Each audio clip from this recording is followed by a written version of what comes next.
Hi there, today we're going to look at Draw Text in Creative Studio 7.0. Now Draw Text has been completely revamped for CS7 and I absolutely love it. It's really easy to throw some text right on the quilt and make that quilt have just an extra special touch to it. So without further ado, let's go back to the basics.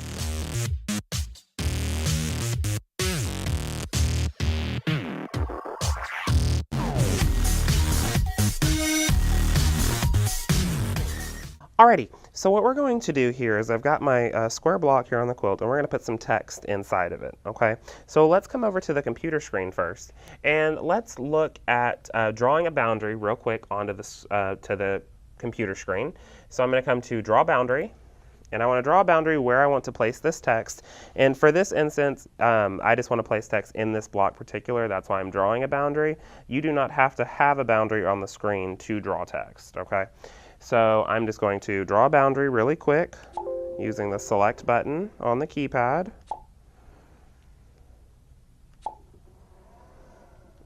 Once I get right there, I'm going to close the drawing and exit the drawing. Okay, and so over here on our CAD screen, what I'm going to do is I'm using the CS7 default tool strip up here. So up in my tool strip, I've got Draw Text, and I'm going to left click on Draw Text. And right here, it's going to ask me where I want to place my text. So I'm just going to left click on the screen anywhere right now. And it's going to give me the ability to enter in text. Okay, so let's enter in back to the basics. And then we'll press the enter button to go down to the next line. And then we'll do season 2. Okay. Now I do want to center this up. I want these to be centered. So I'm actually just going to left click right in front of season 2 and use my space bar and just space on over until I get it centered up. Okay. So I've got that centered and you can see right here in your set font parameters, you have so many fonts to choose from now. Okay. And all you have to do is left click on them. And you'll see that, okay, that was just symbols, but that took place right there on the screen, okay? But you can easily left click and get an idea of what all these are gonna look like, okay?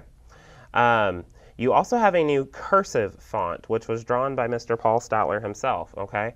So if I left click on cursive, you'll see that it's gonna move these into a continuous cursive font, okay, which makes it really, really cool for stitching. So what I'm gonna do is I wanna place that text in this boundary.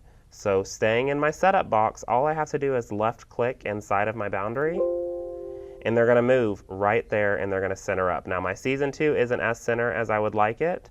Okay, so I'll just left click in front of the season and backspace a little bit to get that as centered as I can. I think I went one too far over. There we go. As center as I can, okay? And you also have, you know, italic, regular, wide, wide italic. And then you can determine your orientations and the text height and different things like that, okay? And you'll see that here is my cursive font for my Back to the Basics text, and it's placed right into the boundary to fit perfectly. So I'm gonna go ahead and hit Start Quilting.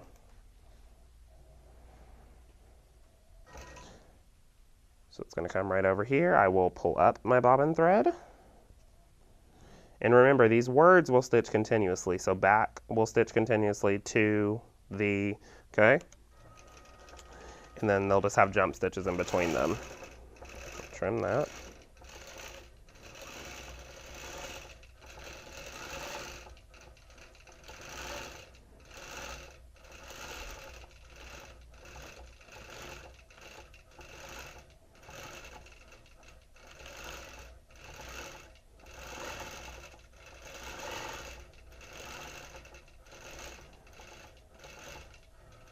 So when it gets to the end, it's just going to tie off. It's going to ask me to either pull up the bobbin thread and then hit continue for it to move on. So I'll just move the machine out of the way, come back, take a single stitch, trim my threads, and then hit continue. Move to the next piece, trim this.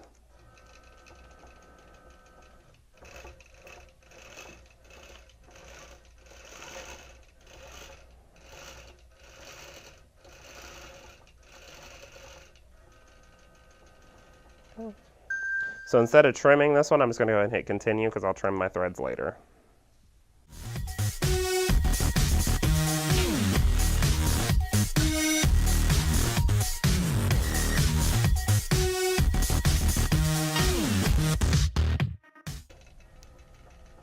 Okay, it's coming off to tie off on the 2.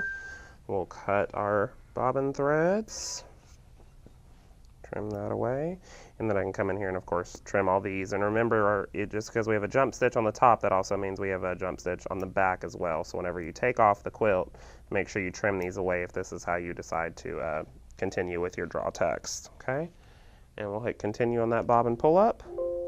Okay, and just like that, we use the draw text function to easily add this new cursive font onto the quilt to give it just a little bit of an extra shine. Wasn't that super easy, being able to use draw text to really quick and easily place text onto the quilt? I'll see you next time when we go back to the basics.